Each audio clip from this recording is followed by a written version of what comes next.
Mr. Hip Hop Vegan coming with a video, making this a very short video. Well, it's not gonna be a short video.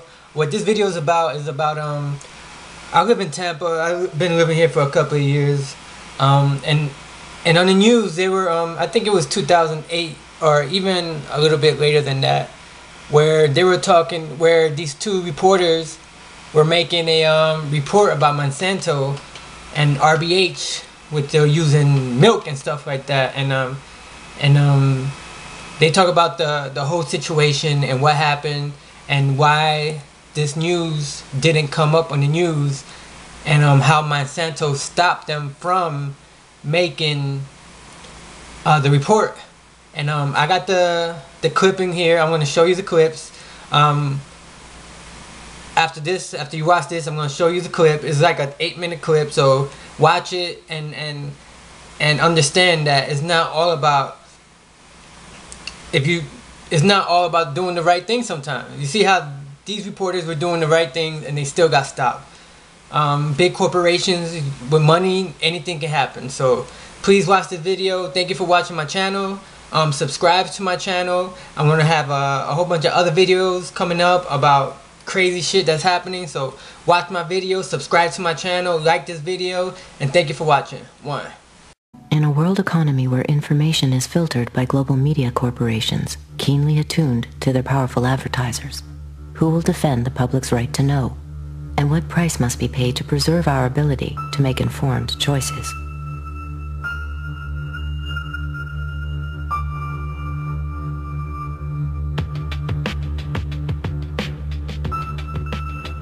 What Fox Television told us was that we were just the people to be the investigators. Do any stories you want, ask tough questions, and get answers. So we thought, this is great, this is a dream job. Fantastic. The very first thing they had us do was not to research stories, but to shoot this promo, which was The Investigators. Uncovering the truth, getting results, protecting you. And they had a film crew and a smoke machine, and we were silhouetted. Investigative reporter Steve. One of the first stories that Jane came up with was the revelation that most of the milk in the state of Florida and throughout much of the country was adulterated with the effects of bovine growth hormone, the artificial hormone that farmers were injecting into their cows so that they would produce more milk.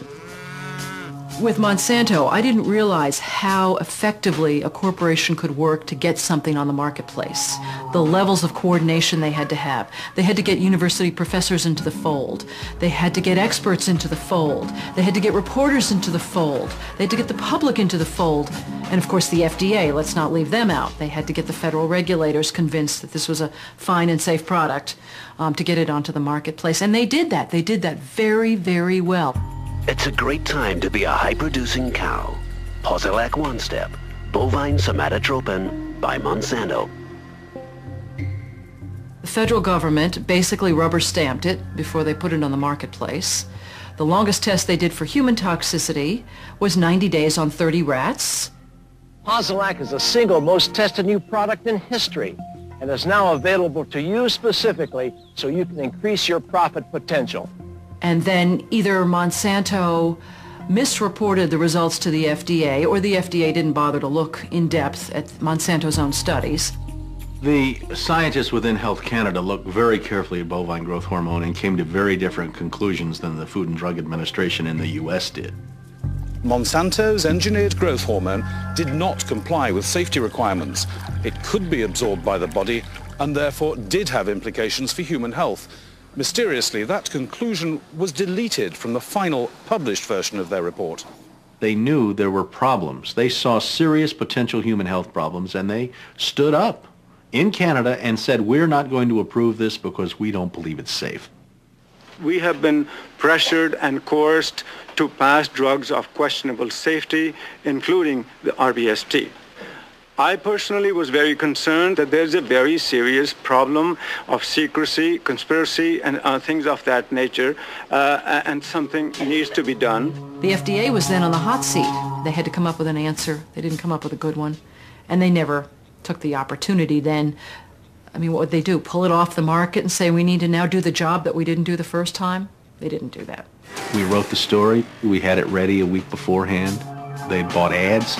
Farmers in the milk industry say it's safe, but studies suggest a link to cancer. Don't miss this special report from the investigators. That Friday night before the Monday this series was to begin, the fax machine spit out a letter from this very high-priced lawyer in New York that Monsanto had hired.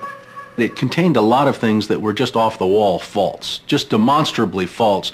But if you didn't know the story and you didn't know how we had gone about producing it, would have scared you as a broadcaster, as a manager.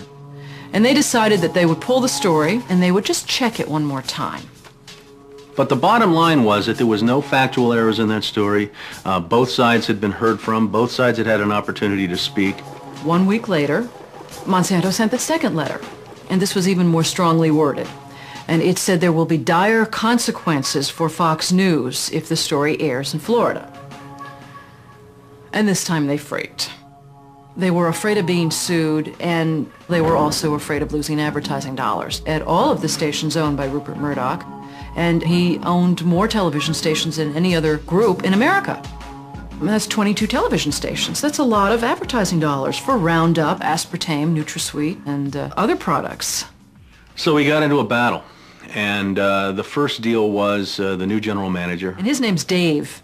And Dave is a salesman, and, you know, he'd pump your hand. How you doing? How you doing? Called us upstairs to his office, and he said, what would you say if I killed this piece? What if it never ran? And we said, well, you know, we wouldn't be very happy about that. And he said, well, I could kill it, you know. And we said, yes, of course, you're the manager. You could kill it. It would never air. And he's hemming and he's hawing and he's back and he's forth. And we couldn't figure out, what is this all about? And finally he blurted out, look, would you tell anybody? You know, I said, I'm not going to lie for you. About a week later, calls us back to the office and says, okay, we'd like you to make these changes. In fact, you will make these changes. We said, well, look, let us show you the research that we have that shows that this information you want us to broadcast isn't true. To which he replies, I don't care about that. I said, pardon me?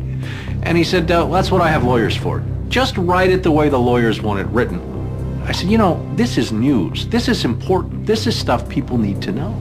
And I'll never forget, he didn't pause a beat, and he said, we just paid $3 billion for these television stations. We'll tell you what the news is. The news is what we say it is. I said, I'm not doing that. And he said, well, he said, if you refuse to present this story the way we think it should be presented, you'll be fired for insubordination. I said, I will go to the Federal Communications Commission and I will report that I was fired from my job by you, the licensee of these public airwaves, because I refused to lie to people on the air. And it's thank you very much. You'll hear from us right away. Well, 24 hours came and went and we didn't hear a thing. And about a week later, he calls us back, and now we've changed strategies. How about if we pay you some money and you just go away? And I said, how much money? Because, you know, when somebody offers to bribe you like that, I always want to know if it might be worth it. He was going to offer us the rest of our year's salary if we agreed not to talk about what Monsanto had done, to not talk about the Fox corporate response in suppressing the story, and to not talk about the story. Not talk about BGH, again, anywhere. Not take the story to... And he said, are you going to sign? And we said, nah, Dave, we're not going to sign that. And he said, well, send it back, okay? I said, no, Dave, we're not going to send that back. It was, okay, we can't buy you out. We can't shut you up. Let's get the story on the air in a way that we can all agree it will go on the air. And we started rewriting and editing with their lawyers. Well, during this 8-month re-review process, I say, jokingly, they did things like, for example, they wanted to take out the word cancer. You don't have to identify what the potential problem is. Just say human health implications. Any criticism of Monsanto or its product, they either removed it or minimized it. And it was very, very clear, I would say, almost every edit they made to the piece, that was the aim. And we changed this and this and this, and then that wasn't good enough. Okay, now change this and this and this. Now change this and this. Version after version after version, 83 times. 83 times is unheard of. It doesn't happen. You shouldn't have to rewrite something 83 times. Obviously, they didn't want to put the thing on the air, and they were trying to drive us crazy and get us to quit or wait until the first window in our contract so that they could fire us. They, in effect, announced that they were going to fire us for no cause. Well, this was a little much. And Steve wrote a letter to the lawyer in Atlanta, whose name is Carolyn Forrest, the Fox corporate lawyer. And I said, you know, this isn't about being fired for no cause. You're firing us because we refused to put on the air something that we knew and demonstrated to be false and misleading. That's what this is about. And because we put up a fight, because we stood up to this big corporation, and we stood up to your editors, and we stood up to your lawyers, and we said to you, look, there ought to be a principle higher than just making money. And she wrote a letter back and said, you're right, that's exactly what it was. You stood up to us on this story, and that's why we're letting you go. Big mistake. Big mistake. That says retaliation.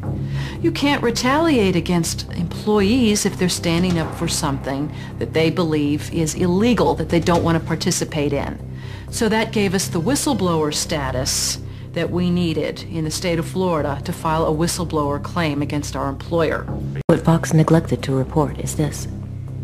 Jane sued Fox under Florida's whistleblower statute, which protects those who try to prevent others from breaking the law. But her appeal court judges found that falsifying news isn't actually against the law. So they denied Jane her whistleblower status, overturned the case, and withdrew her $425,000 award. Canada and Europe have upheld the ban on RBGH, yet it remains hidden in much of the milk supply of the United States.